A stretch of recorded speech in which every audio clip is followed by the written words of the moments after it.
Canine Detection Collaborative, a detection dog training trio with Stacy Barnett. Hi. Robin Greubel. Hey there. And Crystal Wing. What's up? With humor and a big dose of theory, our trio talks practical training advice and features interviews with top trainers and scientists. It's Canine Detection Collaborative.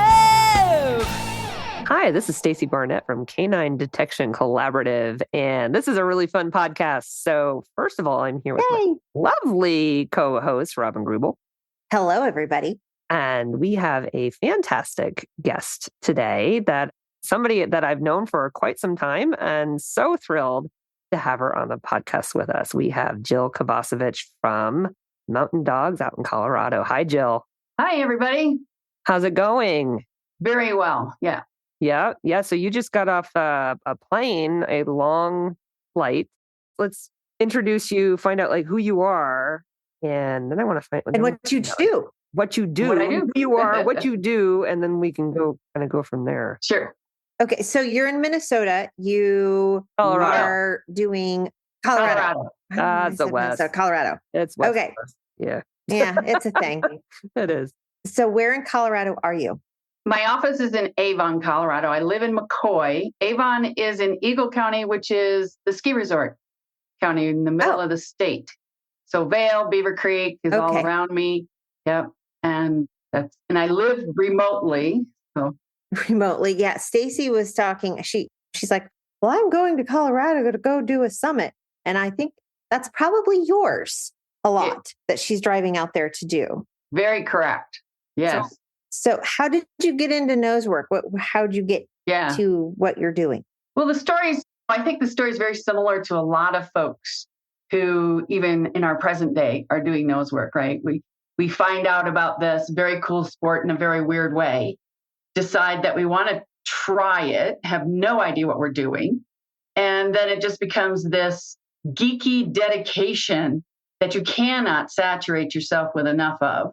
Mm-hmm. And you find yourself almost 12 years later still doing the same wonderful thing of sharing your dog's scent detection capabilities as a teammate, hopefully. But so with my last dog, and I got him up through elite champion in NECSW, and he was just starting to compete at a couple of summits. We got a couple of search placements, but didn't get to the point because he passed during COVID. And so from him, though, we have his next protege, of course, who is now at level 3 in NECSW. But I became very embedded in NECSW kind of early on, and it was more just because that was the organization that had the education arm and had the competition arm. Mm-hmm. And since then, though, I've become very much a big, big fan, very embedded in the organization in terms of multiple hats. If I start switching hats, and we'll get to that later as to what all my hats are. Yeah, we definitely want to hear about the hat. Yeah. So what happened was I was just doing some dog training with Digger, who was my then pup at the time with a dog trainer. And of course, sometimes us as dog trainers doing just obedience and leash class say, geez, your dog really needs something to do. Yeah. You should find, right? You should find. Yeah. Well, I always kind of cringe, quite frankly, when I have a referral that is, so-and-so said my dog needs a job. I'm always kind of like, oh, Lord, what is the handler expectation of that? Right. Let me get a look at the dog. And the dog is usually like, it's all fun. I don't know why we have to refer to it as a job or my dog needs work. Yeah. But anyway, so having border collies, and I had them all my adult life, I got involved in a group of people who were doing training in the local park, doing leash training, a lot of obedience. Mm-hmm. I actually tried to become a therapy dog with this border collie. And at our certification, we got is not ready. And that totally broke my heart. And the reason too busy. Yeah. Oh my God. The reason we were not ready, he yodeled at the audience when he came in. He jumped up on the evaluator and licked him. He then continued to do the things that Digger did, which were very fun and lovable, but not suiting for a therapy dog, right? Yeah. So, but through that, I met some wonderful people who one of them went off to Pennsylvania, came back with a tin with Q-tips in it, literally said to us, this is a new dog sport. And this is 2010. Okay. This is a new dog sport. You take this tin and you train the dog to find this tin. We had no idea how to do it. Yeah. We had a group of girls who met every Friday night. It was more of a little exchange social hour. Wasn't any drinking involved at the time, although there could have been, right? We would put the tin in the middle of the training room. We would let one dog in. Thankfully, we knew to only let one dog in. Right. And then we would just chat and chat and chat. And someone would say, hey, I think your dog's on that thing. I think we're supposed to go over and reward that. Oh, no. And we're like, oh, okay. So we would go and reward it. Yeah. Then miracles would have it. Jill Marie O'Brien went to Denver to do an intro to Nosework seminar. Okay. One of our gals went and attended. She came back and said, oh my God, we're doing this all wrong. We're doing it all wrong. Yeah. All wrong. We have to start over. So of course we do. But we were kind of already on odor. We didn't really know much about introducing primary, blah, blah, blah. Yeah. So we just jumped on it from there, attended a lot of seminars. And by the time I think I got to Dana Zinn is a founding faculty member down in Denver. By the time I got to 2011, I was hooked. And with most of my sports, I'm also a ski instructor in an earlier lifetime and a scuba dive instructor. Wow. So, not in the same location. No, not at all, right? Skiing in the winter, diving in the summer. Wow. Anyway, I became very interested almost immediately in becoming an instructor. Yeah.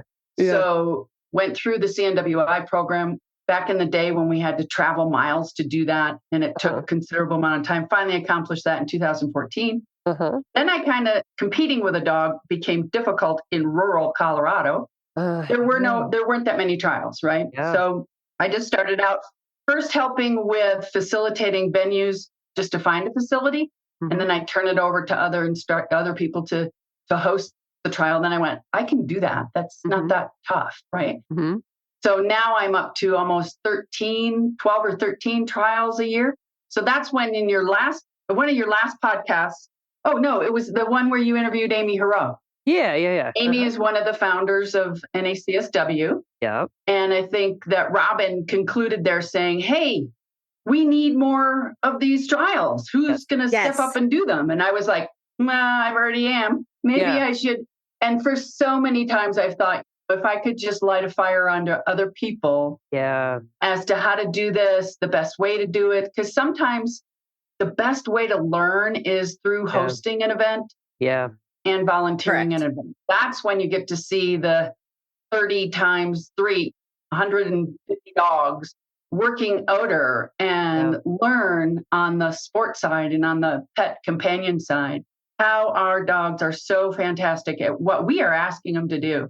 So that's kind of how I got started doing mountain dogs. I have a challenging time keeping good students. I shouldn't say that. That's kind of terrible. Why would I call them good students? Every student's good. Keeping students able to attend classes in my area where I don't have to drive. So right now I actually drive to teach. Wow. I will drive up to 2 hours to teach classes. Wow. So that gets pretty challenging. So the hosting of events is a mainstay in terms of my revenue and bringing in money as a dog event host and dog trainer. So that's kind of how that got proliferated. And we have this fabulous team. And I mean, I pay people to come be my VC, to come and be my scoreroom lead. And it is worth it because we have this amazing team. We've got it down to a science where we each think of each other's thoughts. Every competitor feels very confident and comfortable when they're competing. They don't feel the chaos that's going on behind the scenes, even when there is chaos. I will attest to that. Right? And that makes for such a much better competition for the handlers so that the dogs can do what they do well. Yeah. That whole stress going down the leash. And if you've done all of your training in preparation and then you come in and the event is chaotic, now and to say, well, that's just the way it is and you need to get used to it. I think we need to do a better job. I think we need to do a far better job if we're going to have this contingency out there of people who really are working at understanding scent detection work, even on a sport basis, which sometimes feels like it's really not the end of the world. We're not saving people or preventing people from dying from drugs. But I think the engagement of what's going on, and I like to say we're actually perpetuating the olfactory DNA. We're helping maintain that absolute intelligence in our dogs by creating a sport that can take on so many companion dogs, all shapes and sizes. Yeah. And then you also have to be very amazed when you see some of our handlers step out. I just got done with teaching at Pennsylvania camp in the Poconos for dogs, of course. Absolutely wonderful experience. And one of our... That's the reason why you're jet lagged. Yes. Yeah. Just a Right. bit. The brain is thinking things and I don't know if it's engaging the mouth, right? Yes. Right. But anyway.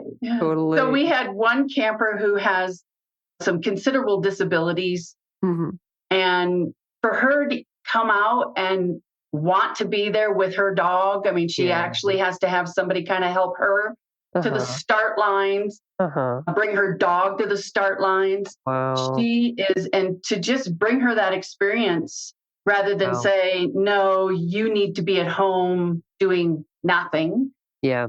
That is really where you start to see where our sport can go. I mean, we do have that top end of high level competition, high level handlers, high level dogs.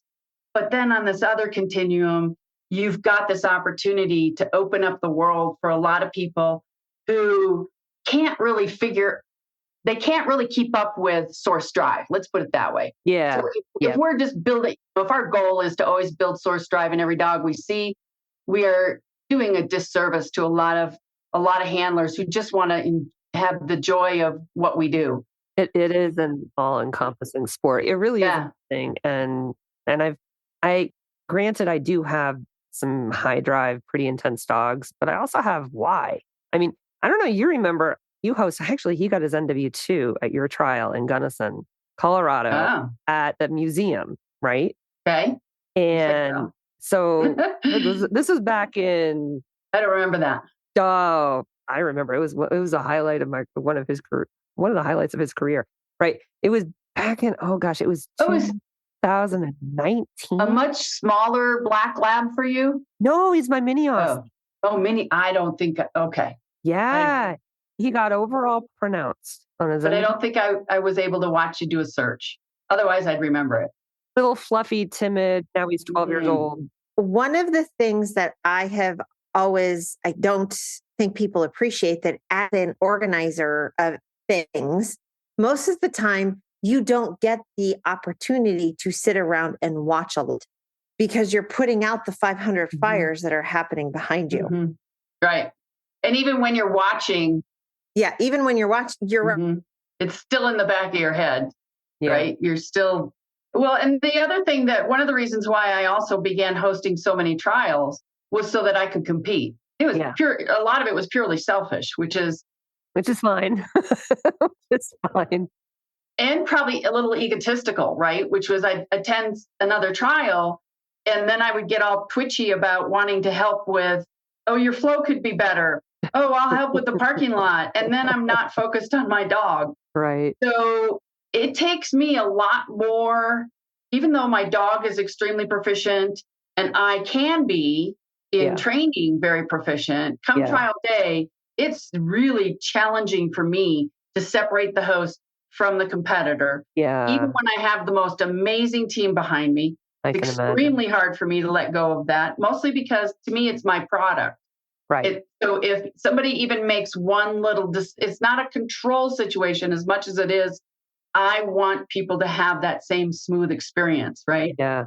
So, and it's taken me years to figure out how to do that. So we don't always go one trial, first place overall, first place in everything, go home, go for the next level. So it takes me a little bit longer to move up the ranks. But what I do is really make sure that my dog is developing in that trial experience. Yep. And I try as best I can not to make decisions for the dog. Yeah.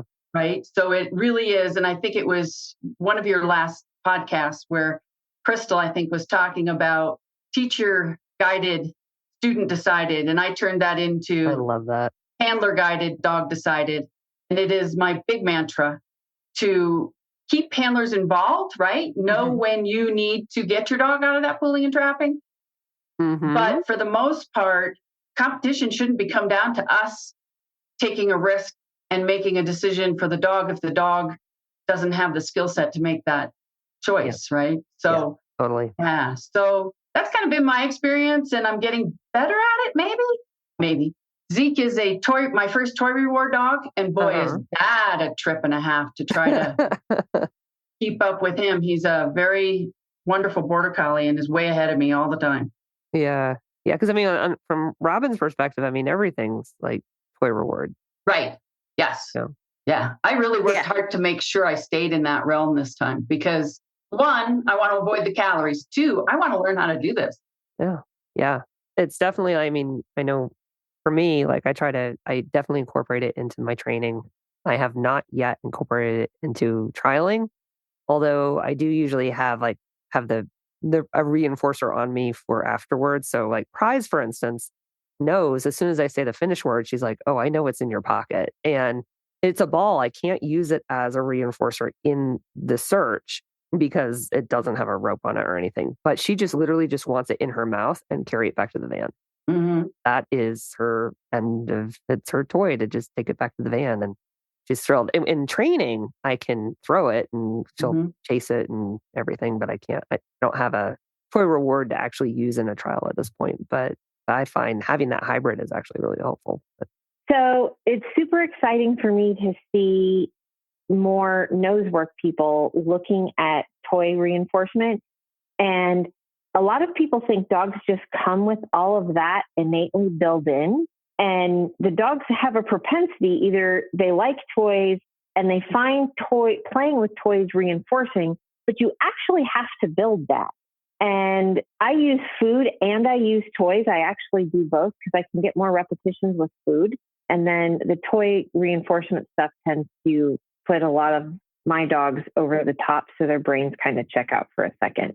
Yeah. And I think that is kind of the challenge, right? Is getting, and especially when we're talking Nosework where we can be under significant time pressure. And right. We may have hides in very close proximity, especially at the higher levels. So trying to build that, I think, is actually where the challenge comes with toy reward. What is your how have you experienced that? Yeah, I think that sometimes, certainly as a instructor, right, and as a coach or a trainer, it's challenging to get the timing correct and that sort of thing with a student unless you can spend a good amount of time with them, that sort of thing. So you kind of have that student who's willing to adventure into that realm, so to speak. But boy, I couldn't applaud what Robin's saying more, which is we get a little bit too serious in competition sometimes. And if we're just doing toy or food reward, we really aren't playing. And the number of students I've asked for one session, can you bring the toys that you play with your dog with? I just want to do outside of Nosework. I just want to do a session and play with your dog, right? And can you play with your dog even for 15 minutes once a day, every day? And the response that I get from a number of folks is my dog doesn't play. And it just breaks your heart because they do, but you just may not be recognizing what their play is, right? Yeah, or you don't participate. Right. So it's the engagement of them playing with you. And of course, I haven't had, Zeke is my first dog that I've introduced to agility.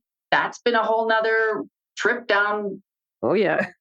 kind of a crazy lane because again, I'm remote enough where I live that any instruction I get is going to be YouTube or some other kind of online course, given that how busy I am with my other endeavors in Nosework. So the toy reward, what happened was I started him out on primary in a box, food, right? Because he was only, 8 weeks old, 10 weeks old, up through till he was probably 6 months of just having him hunt for food.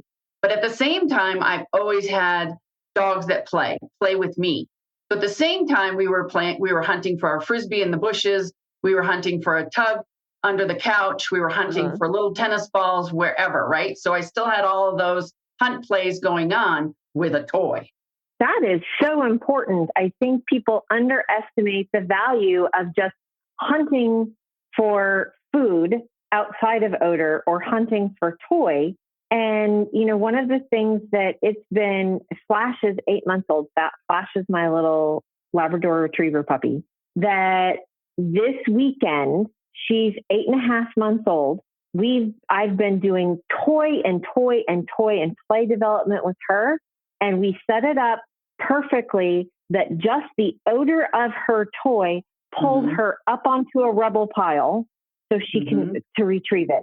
Yeah, I saw the video. It was impressive. I saw the video. And the confidence you can give to your puppies and your dogs who might be a little skittish, but they're not going to do it right off the bat. You have to build value into the toy, and the fact that going and getting the toy means that you get to play with me. And caution 101, if your animal brings you back a toy, don't immediately snatch it out of their mouth. That's right. Pet them and tell them they're wonderful for bringing you a toy and let them hold it. Right. So anyway, okay. So yes, exciting on bringing toys into and so you're doing all of that with your young dogs. Right. Well, and so I think that what happens is we're all kind of aware of how to coach or how to instruct a student who may have what they're telling you is a toy reward dog. And then how do we put all those pieces in place so that it continues to be productive for that team to remain as a toy reward dog, right? Because there's multiple facets that can go off into, especially with pet dogs where we need to be so cognizant of rewarding its source, right? And how do you do that with a toy?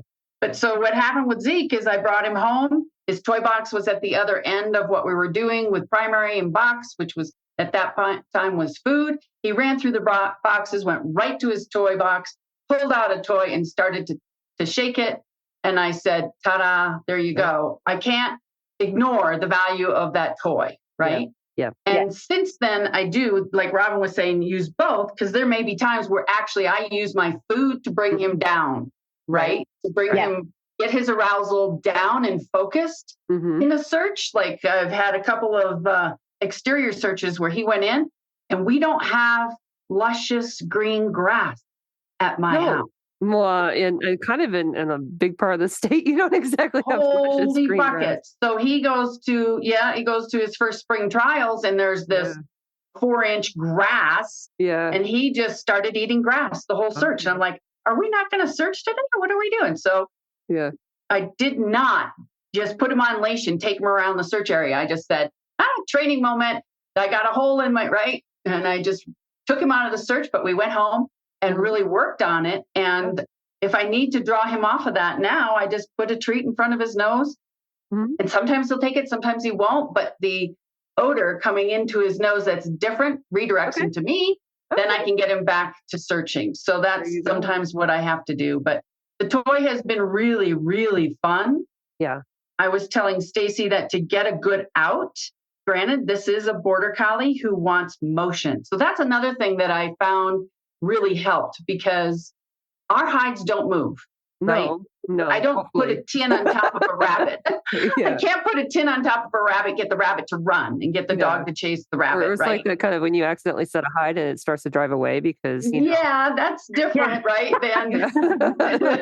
Then we've done that. Yeah. Exactly. Yes, we have, right? And then we go, oh, that might be a fun way to do. Oh, no. Yeah. So what I did was I just took a bucket. His little tennis balls were very important at the time. And I just took a bucket of them, filled the whole bucket, I don't know, half full of tennis balls. He learned to catch.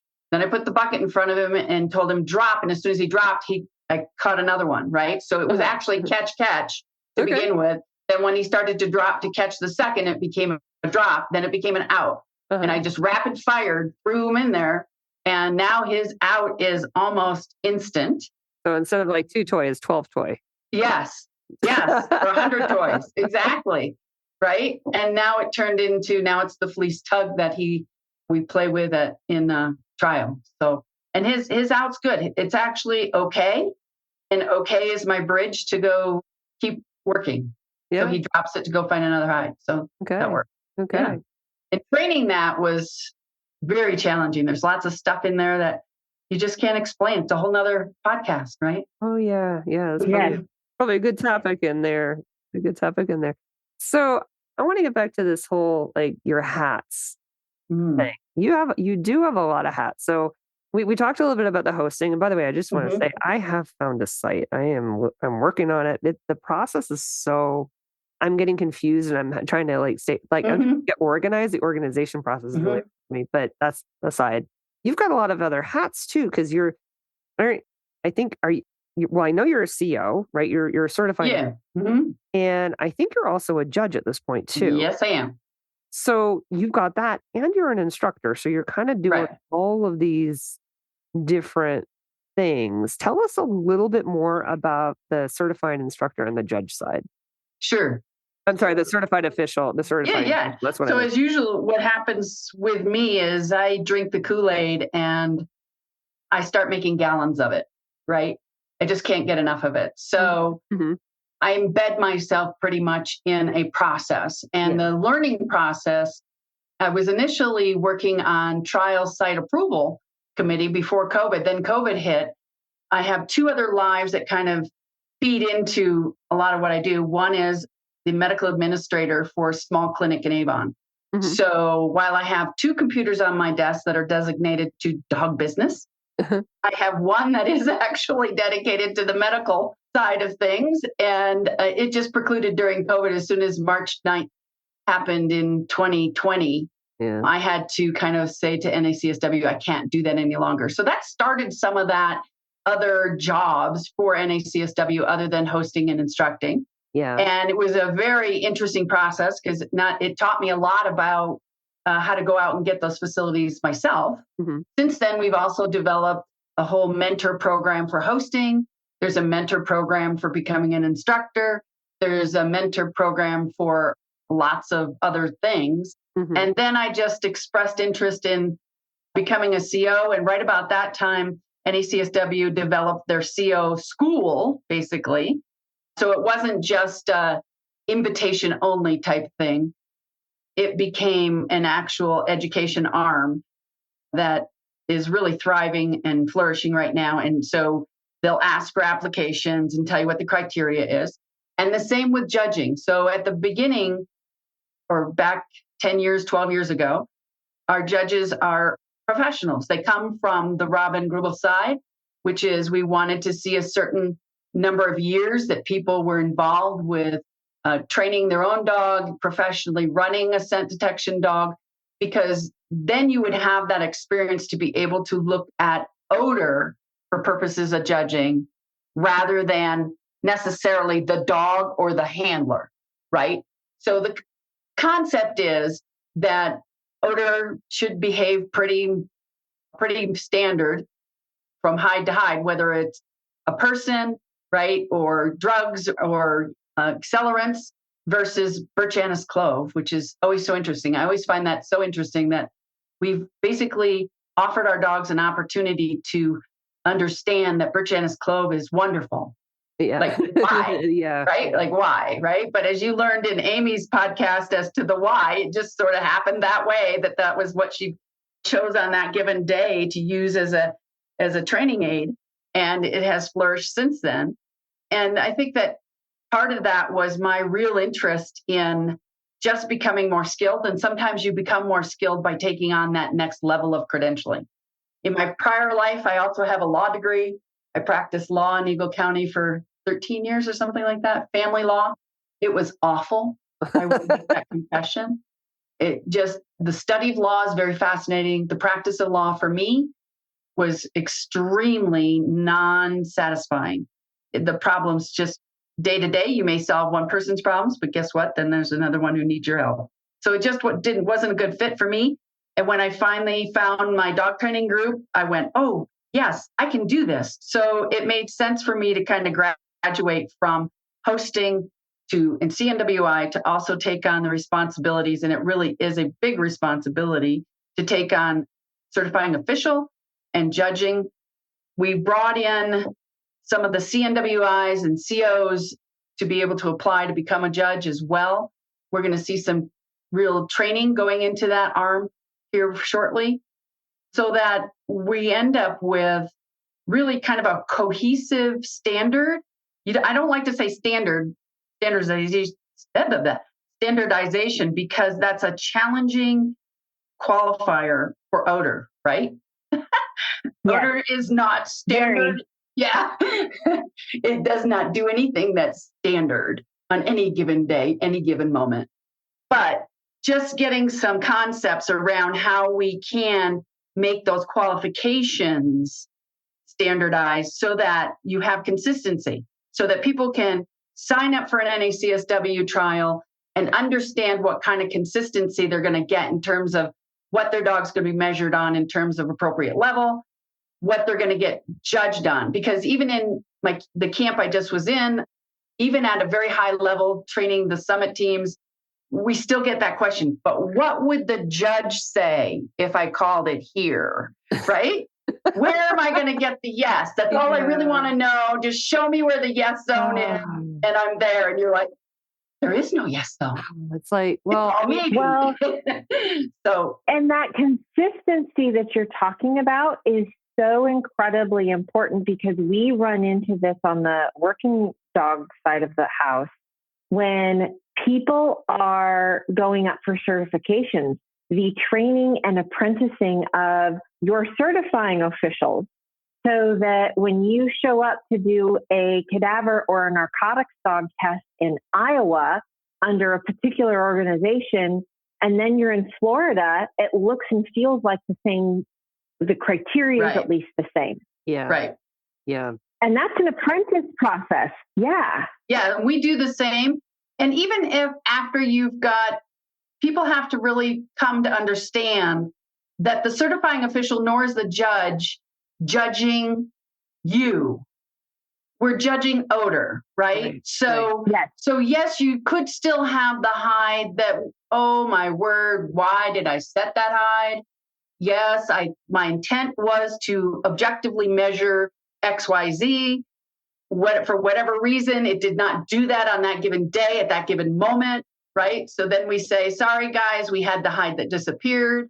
So, and the challenge is that if you have handlers who are only competing and they're really not volunteering or putting themselves in a position where they can watch a number of dogs over and over and over again run the same hide and give different information as time goes by and that hide changes, you really lose the ability and the appreciation of handlers to make that and say, okay, I may not have gotten that hide that day because it did this, but that still should tell us where our training hole is and give us some feedback and some resources to say, okay, how can I train so that my dog, and this is one of my huge mantras, my dog has an opportunity to experience, because that is the first thing we all need to do and get our head around. After the experience comes the learning and the training, right? But the first thing we do is provide our dog with an opportunity to experience. And that's that whole hide placement piece, right?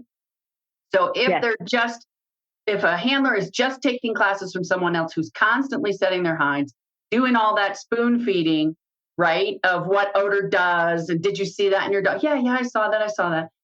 And then they go in trial, they still haven't really acquired the understanding of what odor does. And that's it's exploratory, right? It's a little bit exploratory, and and it takes a lot of hours. And then when I get really geeky about it and talk about molecules in motion, and do we really understand what essential oils are doing when they come out of their barrier and enter the big universe, right? And that can be enlightening too, because at least it gives this concept that you have to be a lifelong student. You have to accept. It looks deceivingly simple. Yes. Exactly. It looks so easy to the uninitiated and uneducated eye, right?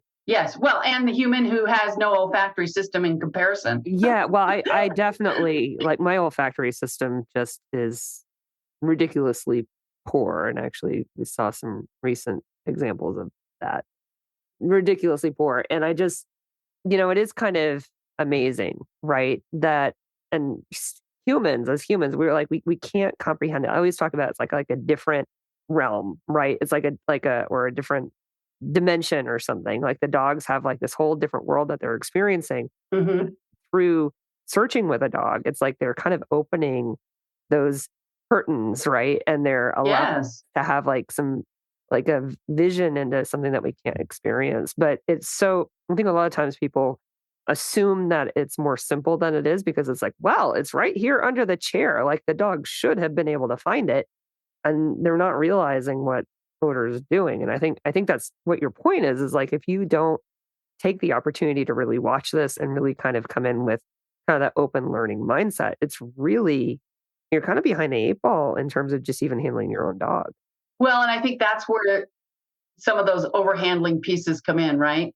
So then we flip the side of that and say, okay, so, and I guess one of our cautions is, and Amy Hero said this kind of repeatedly this past week about to almost all the campers, is anytime you get in your head, always or never, you are doing a disservice to you and your dog in searching for an odor.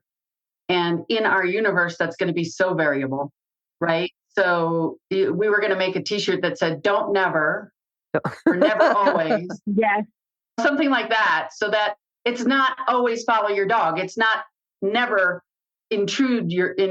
guide your dog, right? So that's why I love that handler guided, dog decided, because basically that's kind of how we learn to search with our dog. I mean, that's the whole basis of it, really. Yeah. So really fascinating, though, to watch people who are NACSW camp. So it's actually a Dogs of Course, who is a separate organization with Dana Kreveling. She hires basically NACSW instructors to come in and do the teaching. But it was really encouraging to see the saturation of students, right? They come to camp probably a lot like your camp, what is it, Distractor camp, right? That once somebody signs up for that, it's I'm all into this saturation piece. Just give it to me. Let me learn, right? Yeah. We do like 4.5 days, and it's like a deep dive and with the whole curriculum and everything. Yeah. It is pretty incredible when you can just kind of set that time aside and just. Well, and what's really fun is I get to turn around in Colorado beginning of October. So I get to go to Colorado camp and be a student and be the student. Now I get to say, that's so lovely. I want to go with my dog. I'm going to be a camper now. So, and sometimes that's a little hard for me, right? Get off that judge hat, get off the CO hat. Don't think about hide placement, right? Other than how it relates to me as a handler. So that's in October? Yeah, that's the first week in October. So the weather that you're going to experience is probably drastically different than what you just had in Pennsylvania. Oh, my word. It was so hot. I don't think I've ever sweat. It was like a sweat box the whole time. Yeah, you guys just had like this heat wave. 90% humidity and like 80% temperature. Oh, yeah. It kind of reminds us of Distraction Camp 1, where we had what did we have? We had a heat. It was 105 heat index. Yeah, it was crazy nuts. It was terrible. Yeah. And just managing the dogs and in that weather. Yes. Managing the humans in that weather. Mm-hmm. I mean, and what odor does in 105 degree heat and 99% humidity. And it's just interesting. Yeah. Right. One of my really fun things I like to talk about is how odor changes in Colorado. Oh, so as I bring in COs, right, it's entirely different from where they're coming from. And especially my early trials in March, when they can be going out to set hides and it is 25, 30 degrees. So they understand cold. Most of them understand cold, but you've got cold elevation and dry environment. So now it's dust in the wind is what odor will do, as opposed to nice little plump molecules landing on stuff. Right. You go out and it's warmer, and then all of a sudden you have dry climate, high elevation, and you have sun, right? Yes. Yes, you are closer to the sun. Yes. Yeah, you are a lot closer to the sun. And that odor just goes poof, right in the air. Does. Yes. Yes. So then and granted, when you train and teach, you can adapt a little bit better understanding of that. So if I go to CO on the coast, either coast, yeah, well, I have to be a little more guided with, okay, what's my odor going to do here, guys? Is it going to am I going to have pulling and trapping? Like, oh yeah, yes. The answer is yes. And then how do I plan for that, right? Versus in Colorado, I have to say, okay, I need more containment closer to source. I need odor to actually be available. But I want a little pocket, right? So then I want a little pocket, so then I at least get some tendrils, some pathways coming out that a dog can follow. Yeah. Well, it was interesting because when I went to the Gunnison Summit, because you were that was a wonderful trial, by the way. Yeah. We had a blast, clearly. Yes, clearly. Clearly. But the very first search, so Powder hadn't searched in that climate. Was that the buses? Yeah, exactly. You saw her first search, but she hadn't, the buses, oh my God. So she hadn't searched in that climate since her very first elite trial ever, which was Estes Park, also your trial. Right. And so it had been that long since she had searched in that climate. So she's coming in, and just to give everybody a little bit of background, it was our very first summit search together as a team. We had 8 school buses, they were parked pretty much next to each other, and 6 minutes, unknown number of hides. So we're coming in, it's our very first summit search. Now she had just been coming off of like this streak of like finding her last 2 elite trials. She had a 96 and 100. I mean, she was won 3 out of 4 of her final. Finding all the candy. She was doing amazing, right? So I come in from there, but it was all coastal trials. It was all humid. It was all low altitude, or low elevation. Yeah. So we get to Colorado, we're in the search, and Powder is like, she's like, there's odor everywhere, Mom. Yeah. And there was. Yeah. And she's getting into the wheel wells, and I'm like, honey, I can't call any of this. And she's searching. Finally, I'm like, listen, I'm trying to pattern this. I'm going around. I'm like, this is not working. I'm like, Powder, all right, go. So she's like, hey, Mom, I know the way, right? She takes me over to this one school bus, alerts. I get a yes. I'm like, oh, thank God. So, but we're still all over the place, and the time's running out. And after that, she's trying as hard as she can to say, there's nothing more here that you're going to pay me for. Getting into the wheel wells. And I'm like, ah. And then the funny thing is, so then I call finish, and I'm leaving. And I know I think you were the timer or the video. I was doing something because I watched the whole thing. And I just remember saying, oh, she worked hard. And I'm like, she sure did. I'm walking out. And at first I'm thinking like, I don't know, honey. I think the climate's like having a field day with us. But what's actually interesting is I accidentally turned my GoPro back on as I'm walking back. And I recorded my conversation to myself as I'm walking back. And I had this transition away from, oh, honey, that was hard too. I think there was only one hide out there, Powder. Exactly. You knocked it out. Yes, exactly. And it was this transition, and there was only one. But and having experienced that at Summit, because Summit is that next leap, right? It is more searching, less finding, period. So sometimes when you have that experience coming in where it was elite, where it was, and we got to remember that every time our dog gets a hide, it is a huge reward for the handler. In competition. Oh, yeah. But we become very addicted to that 9-second high and very addicted to that, especially in elite, where you go, alert, yes, alert, yes, alert, yes, alert, yes. Oh, this is great. Alert, yes, yay. This is so fun. Even if you only get 4 hides in a search, you still feel very gratified, very skilled, we know what we're doing. So then you go into the summit search, and it's like 2-3 minutes before your dog can even give you information sufficient for you to go, do we have a hide? Right. And you come out and you feel beat up. That's the big difference, is you've got to have the stamina to stick with a problem. So there's still a sustained hunting. There's still problem solving. But now it's a whole nother level of dog tenaciousness to work on a problem without the handler making the decision to leave the problem. Yeah. Because I did that with Digger a lot. And our early summits were very challenging. And you get in there and the handler just becomes so addicted to the alert, yes, that we get so twitchy Digger would work for a minute and a half on a particular problem. And I see dogs do this all the time. And handlers would go, okay, well, we got to move on and try to get some low-hanging fruit here, right? So the strategy going into Summit has to be entirely different. You have to rip off the Band-Aid. You've got to say that now, we used to say elite. We wanted elite to replicate more the working dog and what Robin does, which is potentially go out there and search for an entire day, and not find what they're looking for, which in some cases, that's good. In some cases, that's really good for humanity. Well, yeah, Robin does explosive detection. She doesn't want to find anything. Right. I don't want to find anything. And then on the other hand, for the dog and the team, so we've taken the sport now, attempted to replicate what the working dog does, but also created this high rewardable activity that is highly rewardable to both the dog and the handler. And then the handler just can't handle it when we kind of take it back down to, oh, guess what? You're only going to have one hide, but I want you out there searching. So the challenge there really was how many teams could call it after getting one hide without going on for 6 minutes. Yeah. Right. And you know what? We run into this exact same problem in my world because as trainers and handlers, we'll put out 6 hides and we expect, you let them sit for 30 minutes because that's the requirement.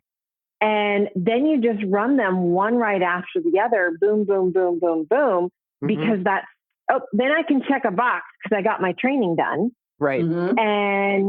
But it's not anything like realistic searching. And then what ends up happening is when you actually are deployed and you're out there for 20 minutes to a half an hour and the dog runs into nothing, they actually don't have that mental muscle either, along with the handler to be able to withstand it.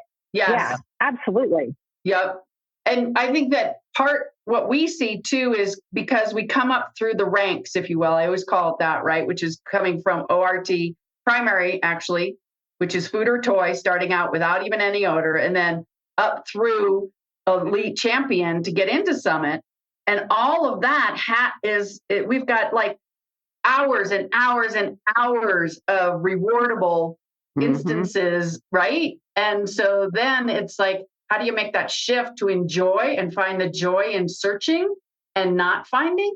And I think it often comes after you leave the search, just like what happened to you, where you're like, oh my God. I mean, I got a second place in a Summit with Digger because we weren't finding. And I went, oh, for heaven's sakes, I'm not leaving you out here to dry. I'm calling finish and leaving. And we got second place because I made that decision quicker than other people.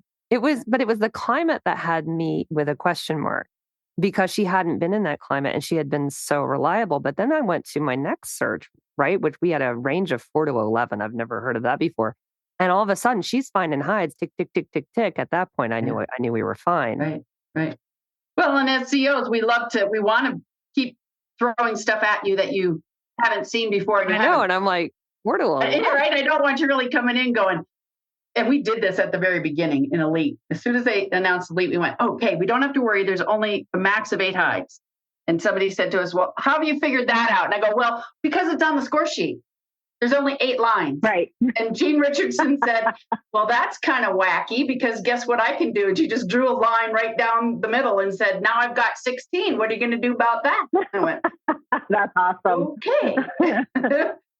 So that's kind of what we want to make sure that we're still doing. I think NACSW as an organization, we don't want to get it so pigeonholed that people are coming in. NW3 is a good example, right? Oh, and that's been changing a lot lately. Whoa. So me thought I was on top of things as a competitor, right? Come in with Zeke and now any search can be blank. I remember that. Yeah. And I can get 2 no's in a search. I was having a heck of a time reading him as any search could be blank, which shouldn't be a problem, right? The dog's not finding. I know what his cues are. I should just confirm that he's a good dog and he hasn't found anything. Shouldn't be an issue.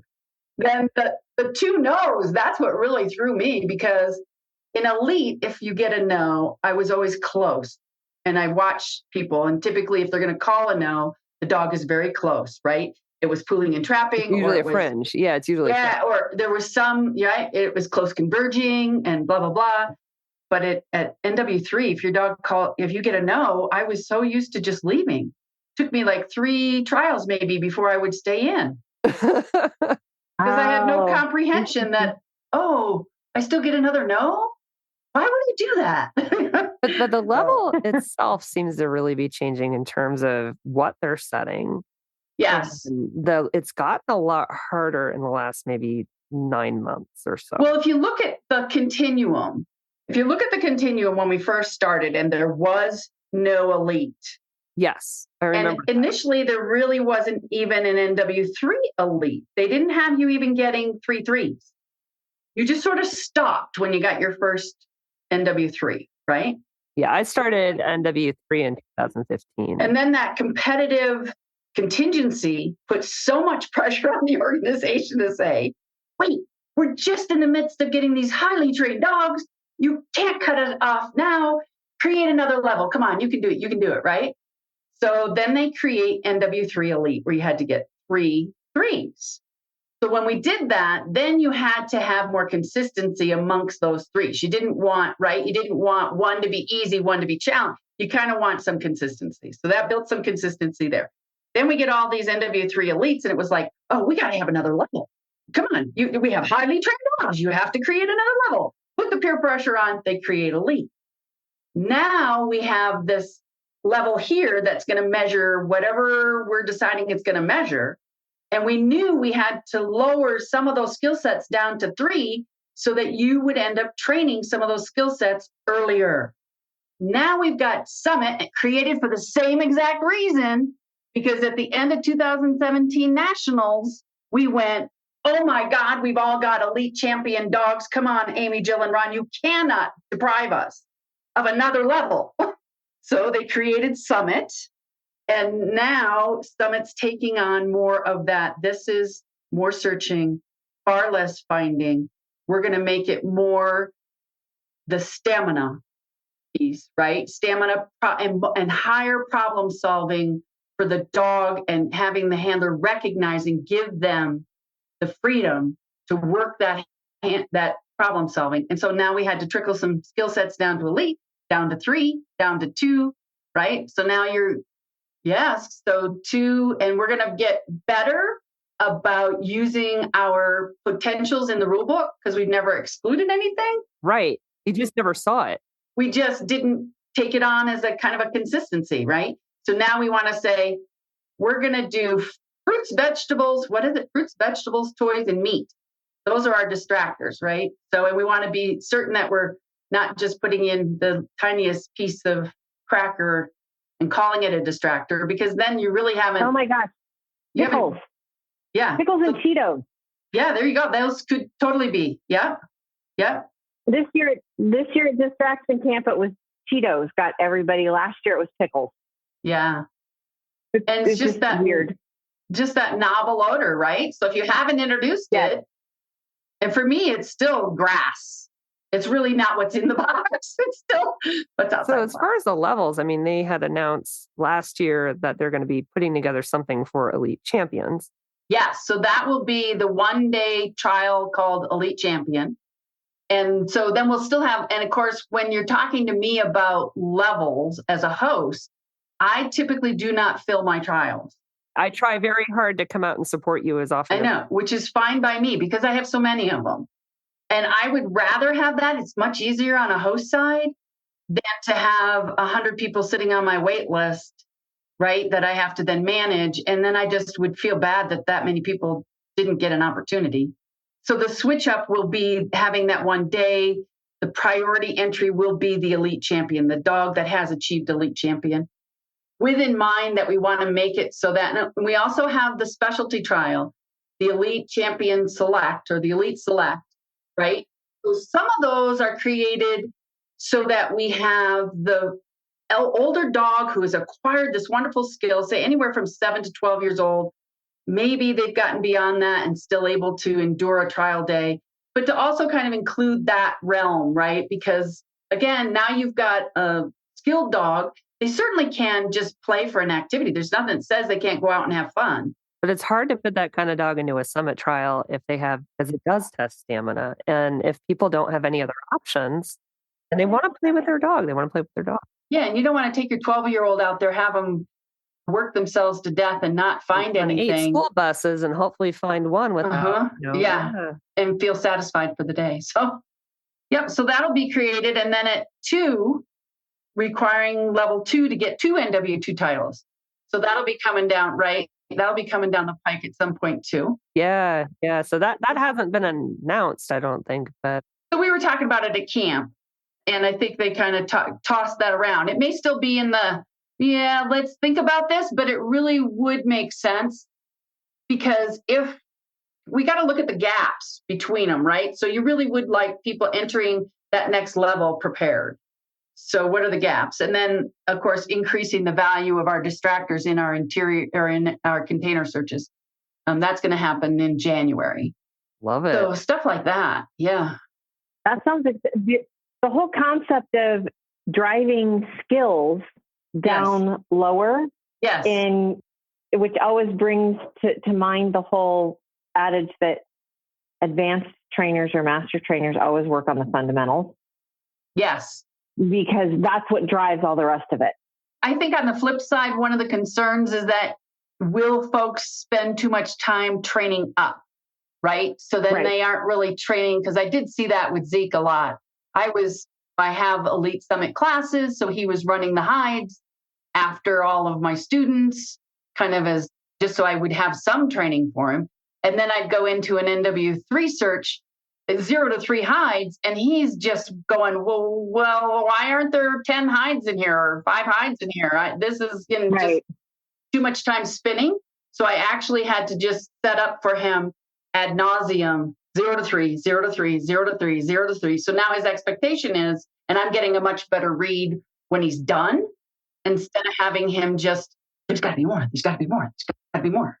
Right. So flip side, there's both gives and takes. One is, and I think too, that what we don't want to do across the board, I don't care what, as trainers or what venue we're looking at, is get to the point where we are defining the skills in a sentence, right? So the rule book just says you may have, this is what you may, right, encounter, blah, blah, blah. We don't need to be so prescriptive that we take all the flexibility out of it. It does. And I think that folks won't be out there experiencing nose work with their dog for the sake of nose work. Or train outside of it, right? Because it's like this whole, we talk about like overtraining, right? Like it's something that I personally embrace a lot. It's like, this is the thing that we're testing at this level, but that shouldn't be the top of what I'm training, right? Right. Yes. So distractions, for instance. So our distraction camp, I mean, the lineup that we had, I think it was distraction camp 1 even. I mean, we had things like, we had some nasty stuff we pulled out of the handler house. We had a dead squirrel. We had the back end of a mouse. We had, I think, itch panties. What else did we have in? Well, just having to go to Robin's farm and search with chickens. Oh yeah. Well, we searched inside the chicken coop. With the 80 chickens. The chicken coop is like the ultimate. It's like graduation, right? Yeah. Graduate dog is searching, because there's 80 chickens in the chicken house. Just the smell alone. Yeah. When I can walk into the chicken house, I'm like, chickens. I can't imagine what the dogs are smelling. Right. Especially a dog who never seen or smelled a chicken. So we had this other thing. We called it the baked potato challenge in the donkey barn. Yes.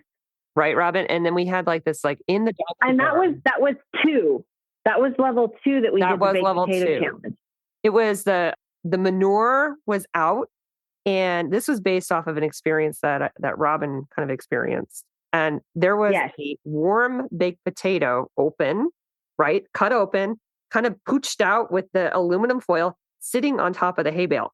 And it was in tin foil, which was basically like this whole look at me thing. Yeah. So the dog goes, what the heck is that? Yeah. Right. And I ran it with prize at the end. And that was actually moments before I sprained my ankle. And to see your dog go in and go, oh, hey, that's weird. Okay. And keep searching around all manure with an open baked potato. Right. If you can do that, you can go to a trial and be like, right. But I do think that what we need to do as coaches and instructors is talk about distractors from a foundation level on up. And so that's kind of, I just did an in-person workshop for my Grand Junction crew.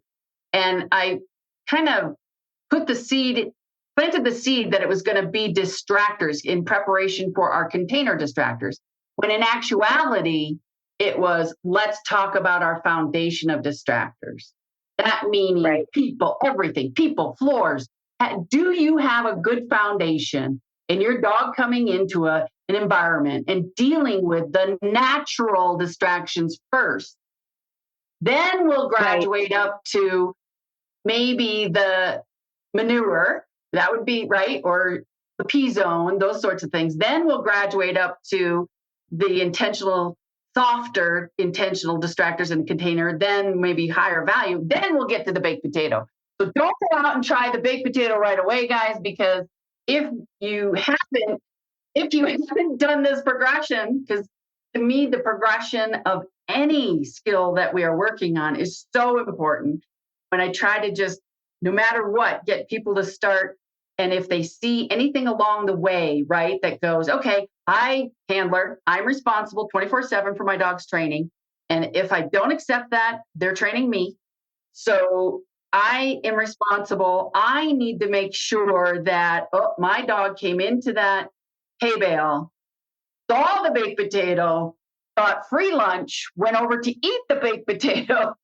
That no, maybe I want to take my open box hide and put it before 10 feet, 15 feet away from the baked potato.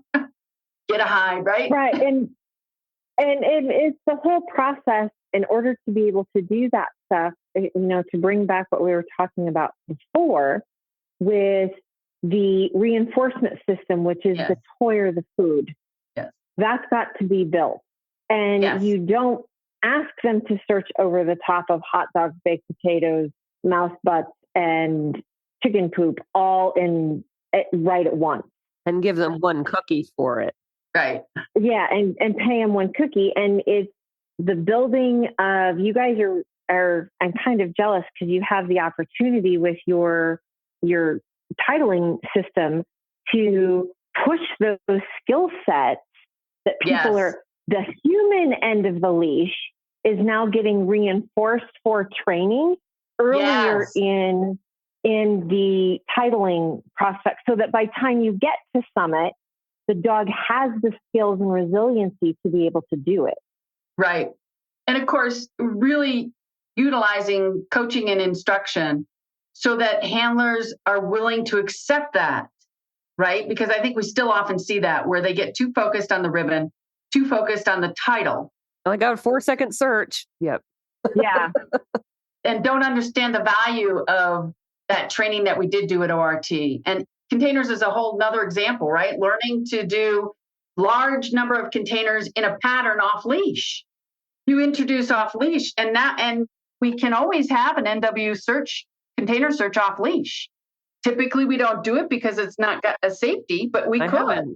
I've seen off leash options at Elite containers. Yes, but we could do it at 3. And then the thing is, too, when I have students who say to me, Elite doesn't have container searches. Oh, and I try to explain to them that, so some of it does start with the facility, right? It really does start with the host. So the facility I have, and what can I get it approved for? What reasonable kind of searches can we do in there? Is it overloaded with interiors and I have less of open big spaces that I can do containers in? So you try to explain that to CO. It's really not you going in there and saying, oh, I don't like doing container searches, so I'm not going to do it. It's, did the host bring enough containers for me to do an Elite container search, right? Do I have a space that's conducive for an Elite level container search? Or Summit. Yeah. So, and at our lower levels, we have certain specifics that we have to do for elements. So at level 1, it's a vehicle search, a container search, an exterior and interior. Those are mandatory, 1 hide. So you're looking for facilities that can do that, right? Then we get up to 2, we're adding 1 more search, and that can be any one of those 4 to create 5 searches. Get to level 3, now we're at 6 searches. And we've had to reiterate to people, those 6 searches, technically under the rule book, could have 3 hides in every single one. I could even have multiple zeros. Well, no. Well, wait. I thought you could only have 1 blank though. Or did that? So you can have any one search be blank on any one trial day, right? But now we've seen multiple searches with 3 hides at NW3. And up until this year, I had never seen that. And I'm like on my 6th Nosework. We know. And that's why we have to be more cognizant and more willing to do variables. Because, and I'm prey to that too, right? I would count my hides and I'd go, well, I reached 10 hides. I reached 9 hides. So this next search can't have more than blah, blah, blah. Well, that's not what we're measuring. So why were we becoming so standardized in what we were setting? That's the whole, we as humans love our patterns.